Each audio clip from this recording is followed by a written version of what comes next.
Look at that view.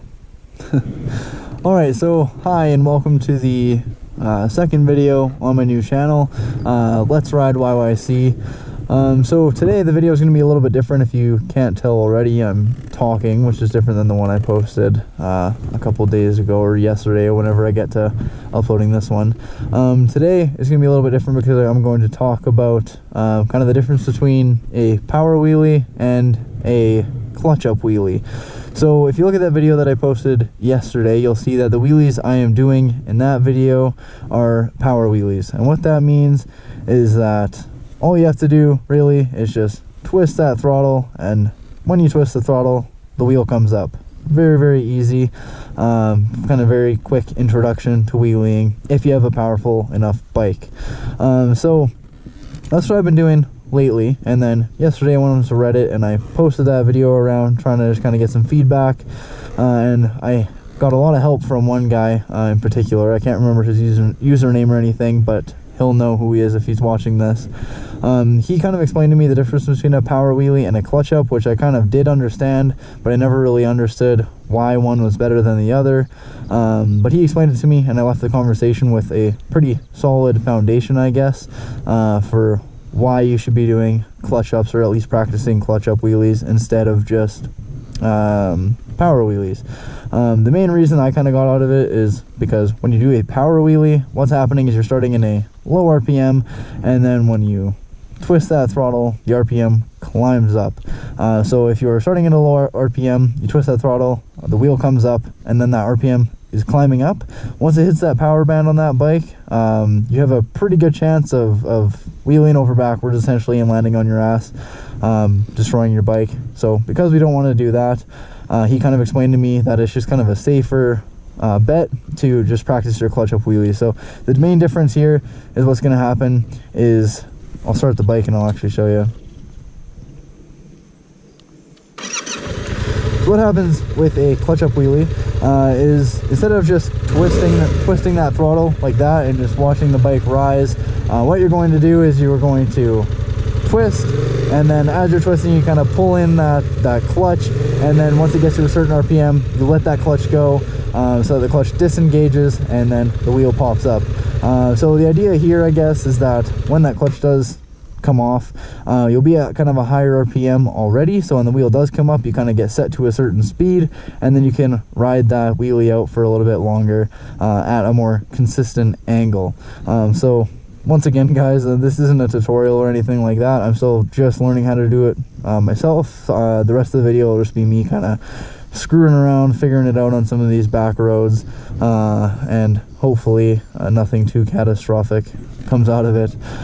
So enjoy the video. I might come back at the end of it and kind of give some tips and stuff if I think that I've learned anything that might be helpful to people trying to do this for their first time. So enjoy.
feel the impact on those forks. It's really not good.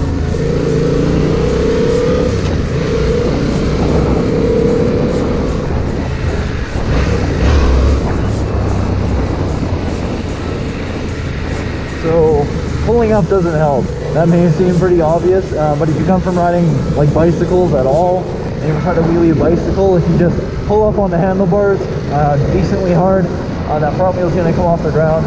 So when you get on a motorcycle and you're kind of new to wheeling, that's going to be your natural reaction, and that doesn't work at all. It actually really hurts the wrist.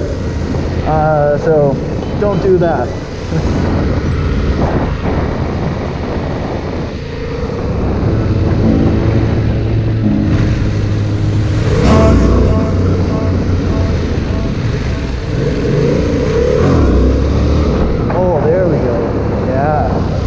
Up. So the way I got that one up a little bit higher is instead of just going right for kind of like that clutch up movement that you'll see a lot of guys explain in their videos, which is basically you just kind of twist and let go like that. Instead of doing that right off the bat, what I was just doing there is just pulling in the clutch a little tiny bit on the MT-07s and the FZ-07.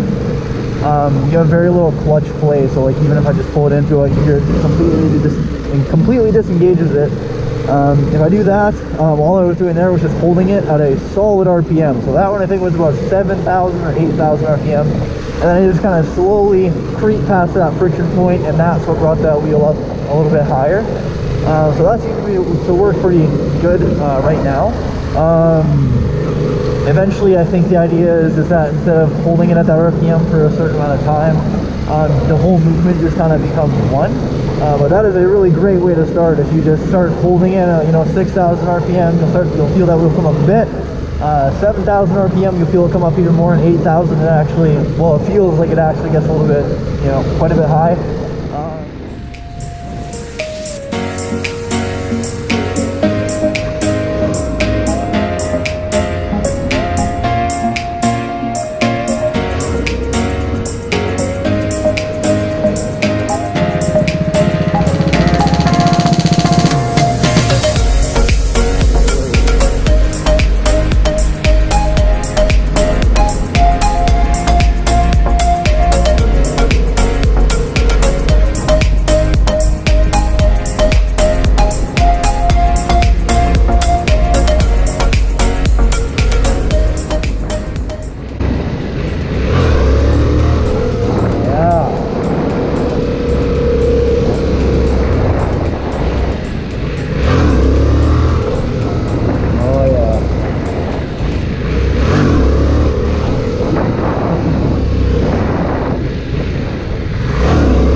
Hard on the hands.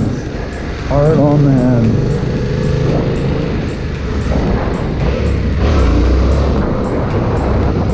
Try leaning back a little bit more. Oh yeah, that'll do it. Even moving a little bit back will do. We'll lift it up a little higher.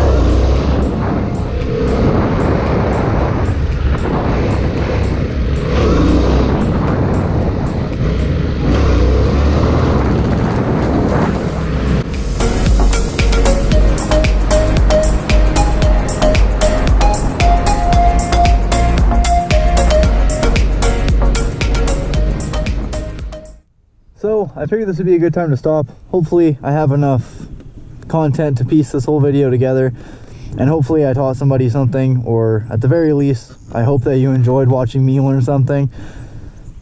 I'm really bad at talking into this whole camera thing. I've done this outro a couple of times and realized I say a lot, which doesn't sound very good when you listen to somebody there you go, ramble on about something. So let me know what you think about this video though. If you guys like what I'm doing here, make sure you let me know, and I will make sure to keep posting videos and keep you guys updated on my progress. And yeah, like I said, just comment, subscribe, let me know what you want to see, and I will do my very best. Thanks for watching.